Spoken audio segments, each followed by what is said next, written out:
Okay. Hi. You may know my name and know who I am, or you may not. If you just think of foreigner speaking, does not matter as long as you understand what I say. So what kind of person do you think I am? Maybe a person who's angry all the time. I may be a really kind person for some people. Or some of you guys who do know a little about me think I'm pretty good at soccer. Every individual here has different ideas about me, meaning that if you were to ask other people what kind of person I actually am, you may or may not get the accurate picture of who I am, and you will certainly not get a full picture of me. Because so much will depend on how well the person you ask knows me and how that person feels about me. The same is true for all of you here. You never can say Daniel Lee or someone else is really one kind of person or another unless you know me better than myself or anyone else. People judge others by their own thinking, but you should not judge others and have some unreasonable preconception about them because you may never know what kind of character each individual has and what kind of life that person had to lead and what obstacle he had to overcome or is currently dealing with. You may not get to know a person who is quiet in school, but that person may turn out to be the most interesting person you will ever meet if it were not for the fact that that person may be just too shy to have a conversation with people.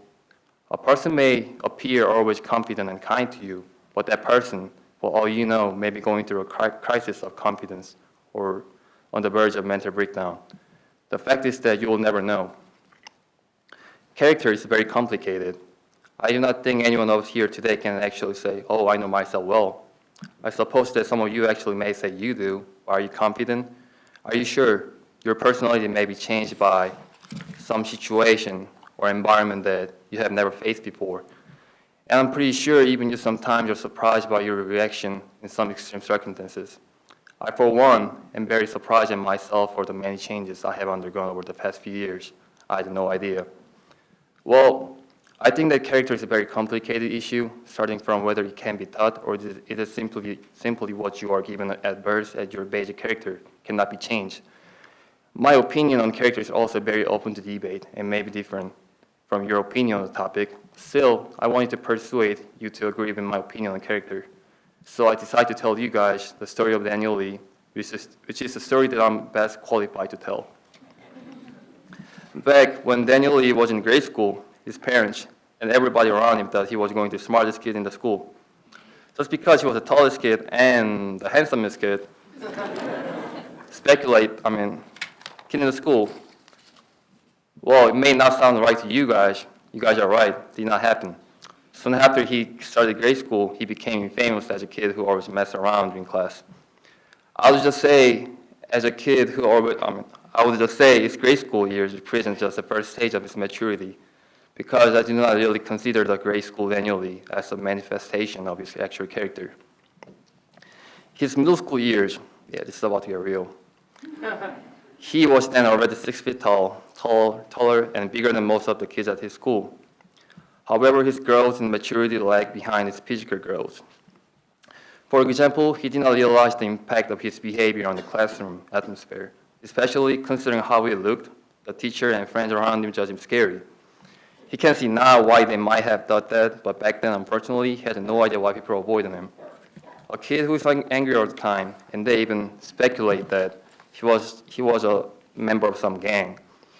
Well, he can say now, yeah, sure, it looks pretty scary, but a person basically cannot be angry all the time, although he still doesn't know how his angry looks made him a member of a gang. Anyway, he became famous not as a kid who always messed around, but as a kid who tries to get the better of his teachers and beat people.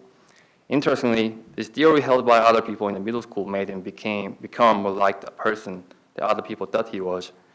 Even though he was not angry all the time, the fact that people thought of him as an angry person made him angry, getting him into a lot of trouble. He just wanted to have friends and enjoy school. He wanted to be on good terms with his teachers, but things did not go well for him. People judged him wrong, even his teachers. That was not all. His anger toward people who misunderstood and mischaracterized him carried over when he came to the United States. When he came here during the second semester of freshman year, he did not start well. First of all, he did not speak English at all, just like all the international students here, except for Eric Yu. He wanted to be friends with people from different countries because he thought it was cool to be friends with people from other countries. But it did not go well. The language barrier prevented other people from understanding him. The same thing that happened in his middle school was happening all over again. Everything seems to be going pretty badly. To make the situation worse, he had to pay $2,000 for the damage he caused to some senior kid. For those of you who know what I'm talking about, don't buy people unless you think beating up people is cool and it's worth $2,000. I would not say people were supposed to understand his behavior, but I think it is true that people only judge him by behavior.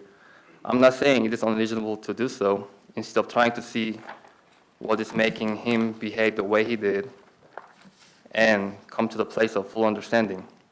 Well, now I understand what made people think of him in the wrong way. I do not say it is very wrong to judge people by your way of thinking, but I still think that you have to dig deeper to get a full picture of a person, because there might be people like him who always look angry or are not easy to talk to, but they don't actually want to be that way. Well, there's another reason for not judging people based on your experiences and your perception. Everyone here is a unique snowflake and all special.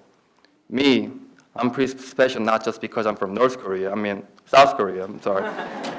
And probably there are not many Koreans in America, but because I'm Daniel Lee, the only Daniel Lee, I know there are a lot of people with the name Daniel Lee, but they all have different personalities, different faces, different hate, and everything's different. Even though sometimes you don't understand somebody's behavior, habit, and the way of talking just because you're not that person, you have to recognize that that person has its own difficulties and obstacles, and his experiences that shape who he is today. And you have to respect the differences. I'm not trying to say you should be friends or something with somebody that you do not really want to understand and do not really want to get along, but I think you should have this respect to somebody. There may be someone who is like oil to your water, as my mom likes to talk about different personalities, but it does not mean that the person who is so different from you and you find so hard to get along with is a bad person. No, it's not. But the person you should respect. You're special with this character that is the only one in the world. Like Bruce Lee said, always be yourself, express yourself, have faith in yourself. Do not go out and look for a successful personality and duplicate it. And this is my quote: you're you. You do not deserve to be judged by other people's thinking. Don't let your character be changed by others. Thank you.